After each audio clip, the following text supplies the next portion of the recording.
ओम नमः शिवाय। शक्तिपात एक अनुभव पार्ट 2, उसके अंदर यही चर्चा को आगे बढ़ाते हैं। इस वीडियो में हम जानेंगे कि ये जो शक्तिपात है वो शक्तिपात अगर आप कॉमन तरीके से जाने तो ये जो शक्तिपात है ना, किसी ने हमें बोरो की हुई चीज है। आप समझो, बोरो की हुई चीज मतलब किसी ने आपको दे के रखी है, जिसके अंदर बनी बनाई चीज दे के रखी है। कोई भी सिद्धि बनी बनाई आपको मिल गई है बिना कोई मेहनत किए, तो ये आपकी खुद की नहीं है, वो याद रखना है। वो जो सिद्धि या शक्ति है वो आपकी खुद की नहीं है, वो आपको याद रखना है। तो अगर उसको इजी वे में समझे तो ऐसा बोल जा सकता है कि जैसे कि कोई एक महंगी सी कार है, वो आपके फ्रेंड ने आपको दी, बोले मैं 1 महीना बाहर जा रहा हूँ, आप इसका इस्तेमाल करो। उसी तरह से तो आप उसको कितना टेकन केयर करना पड़ेगा। और अगर आप लेके भी बाहर निकलोगे तो आपके दिमाग में सतत टॉर्चर रहेगा कि ये मेरी नहीं है, कहीं पे टच न हो जाए, एक्सीडेंट न हो जाए। द सेम वे ये जो सिद्धियां है जो शक्तिपात के माध्यम से मिलती है, उसमें सतत ये बात को ध्यान में रखनी होती है कि ये मेरी मेहनत से आई हुई चीज नहीं है, किसी ने हमें दी हुई है जो कल सुबह किसी और को देनी है।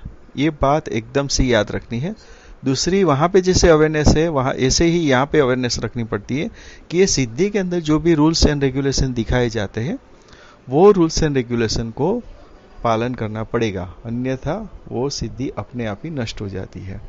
तो ये बात को याद रखना है। अभी ये जो सिद्धियां है वो सिद्धियां एक्चुअली देखा जाए तो जो भी सिद्धि है वो सिद्धि होती है, उसके अंदर वो जो ऊर्जा है वो ना ही तो नेगेटिव होती है ना ही तो पॉजिटिव होती है, ऊर्जा ऊर्जा होती है। पर जो उसका इस्तेमाल करने वाला होता है वो पॉजिटिव हो सकता है या तो नेगेटिव हो सकता है। ठीक है, तो आप लोगों ने जनरली देखा होगा कि शक्तिपात जो है उसका जो ज्यादातर रेशियो है वो भूत प्रेत वाले ज्यादा करते हैं।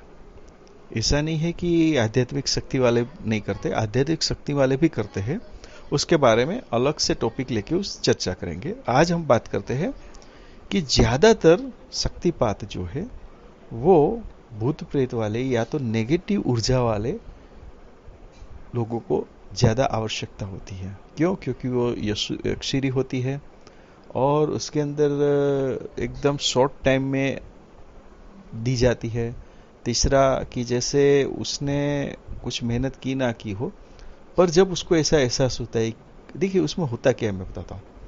कभी कभी क्या है, ये वीडियो बनाने का तात्पर्य यही होता है, क्योंकि जब हमें कुछ अलौकिक चीज के बारे में नॉलेज आता है तो हमारे अंदर एक उत्कंठा होती है कि ये चीज हमें मिल जाए तो हम क्या फायदा। जैसे कि सपोज करिए कि आपको एक एग्जांपल से ले लेते हैं। एक बार हुआ क्या कि जैसे एक साधु बैठा था, उसके पास एक दूसरा साधु आया। नहीं, उसने उस गांव में उस दूसरा जो साधु है उसके बारे में बहुत सुना कि वो अपने मुंह से आग निकालता है। तो ये साधु क्योंकि आध्यात्मिक था तो वो तो आराम से बैठा रहा। उसने बोला हमें क्या फर्क करता है। तो वो साधु जो मुंह से आग निकालता था वो पूरे गांव में प्रख्यात हो गया। और टहलते टहलते ये जो एक आध्यात्मिक साधु था दूसरा, उसके पास आके बोला कि भाई आप मेरे बारे में नहीं जानते, मेरे पास ये सब सिद्धि है। तो बोले तुम्हारे पास कौन सी सिद्धि है? तो उन्होंने बताया कि मैं मेरे मुंह से आग निकालता हूं। तो उसने बोला निकाल के दिखाओ। उसने निकाल के दिखाया। तो वो जो आध्यात्मिक गुरु था वो हंसने लगा। बोले आप हंसे क्यों? तो उसने बताया कि ये जो मुंह से तुम आग निकालते हो उसमें कितनी तुमने साधना की। तो उसने एकदम प्राउड होकर बताया कि मैंने कम से कम 15-20 साल इसके पीछे लगाए, तब जाके मुझे साधना या तो सिद्धि मिली है। तो वो जो आध्यात्मिक गुरु था वो हंसने लगे। उसने कहा कि जो चीज एक छोटी सी माचिस की तीली से हो सकता है उसके लिए तुमने 20 साल बर्बाद कर दिए। तो उसको आत्मग्लानि हुई और वो फिर आध्यात्मिक लाइन में चला गया। ये भी एक शक्तिपात ही है, ये एक शक्तिपात का ही रूप है। तो कोई भी भटके हुए व्यक्ति को सही रास्ते पे लाना वो भी एक शक्तिपात ही होता है। पर ज्यादातर क्या होता है कि लोग भटक जाते हैं। जैसे किसी के पास सुनने की शक्ति है, ठीक है, कि तुम आपको हमारा जनरली आप लोगों ने भी सुना होगा कि किसी के पास हम जाते हैं तो हमारा भूतकाल बता देता है, भविष्य बता देता है, वर्तमान काल बता देता है। तो ये एक प्रकार की सिद्धि है, ठीक है। अभी ये जो सिद्धि है, क्योंकि वो नेगेटिव ऊर्जा से प्राप्त हुई है, तो उसको हो सके वहां तक जल्दी से वो ट्रांसफर कर देते हैं। क्यों? क्योंकि उसको एहसास हो जाता है।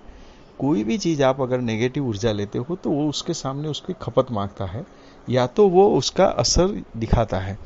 तब जब वो जो जो जो जिसने उसको प्राप्त किया होता है, उसको जितना जल्दी एहसास हो जाता है, उतना जल्दी वो अपनी जो शक्ति है वो शक्तिपात के माध्यम के द्वारा अपने शिष्य के अंदर ट्रांसफर कर देता है।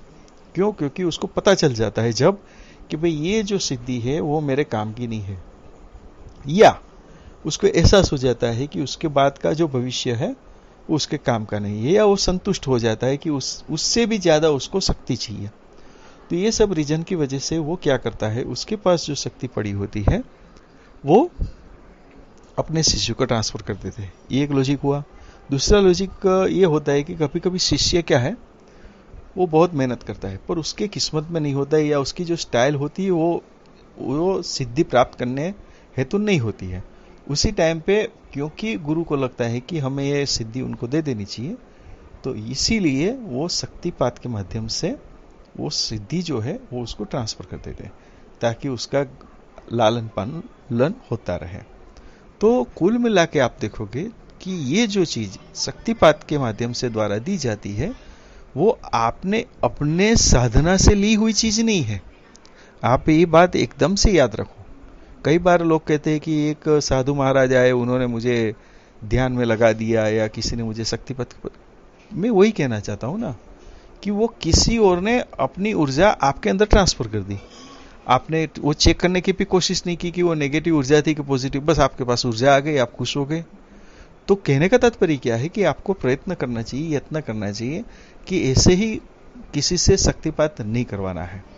पहले जानना है उसका लॉजिक क्या है, वो आपको क्यों शक्तिपात करवाना चाहता है, या तो वो सिद्धि आपको क्यों देना चाहता है, या वो सिद्धि आपने ले ली उसके बाद आप उसका क्या करोगे।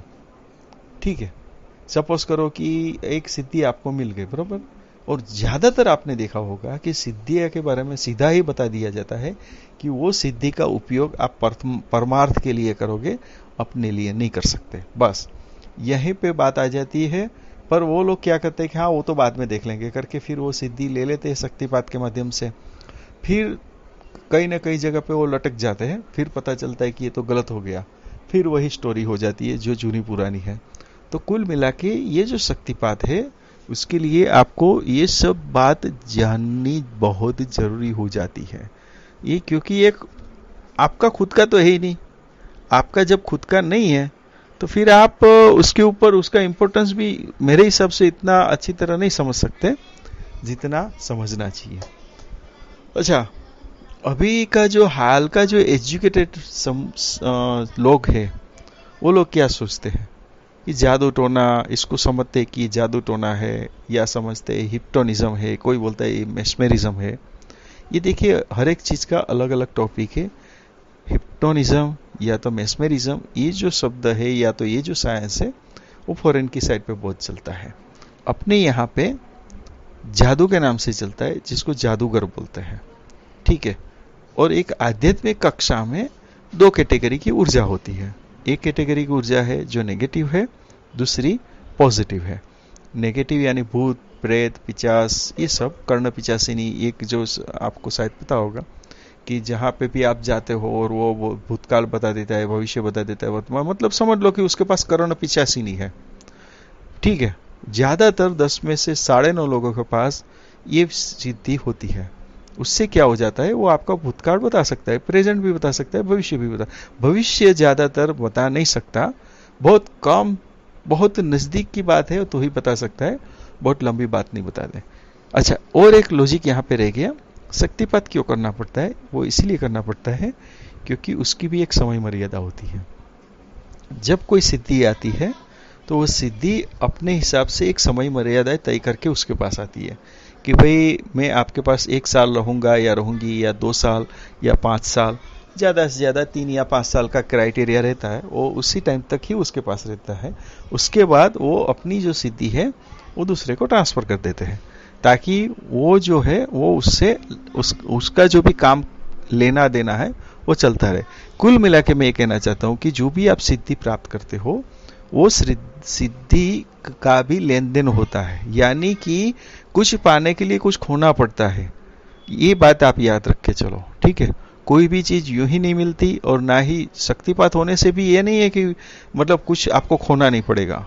वो जब आप जो सिद्धि प्राप्त करोगे उसके अंदर उसके जो आपको एक बांधा जाता है कि आपको ये करना है, ये नहीं करना है, ये करना है, ये नहीं करना है, तो जो नहीं करना है वो आप खो रहे हो। आप एक बात याद रखो, तो ये कोई शक्तिपात या आध्यात्मिकता या मंत्र शक्ति, ये जो भी चीज है वो कोई जोक नहीं है, यानी कि कोई मजाक नहीं है। तो कुछ भी काम करें तो आप सोच समझ के करें। और ये वीडियो बनाने का यही एक तात्पर्य रहा है कि कोई भी क्रिया में आप जाओ तो ये सब बातों के ध्यान में रखने के बाद ही अपना निर्णय लो, और आराम से सोचने के बाद ही आप उसके अंदर जाओ, ठीक है। तो कुल मिला के आपको उसके लाभालाभ दोनों देखना है, ठीक है। इसके अंदर हम आगे बात करेंगे। आज के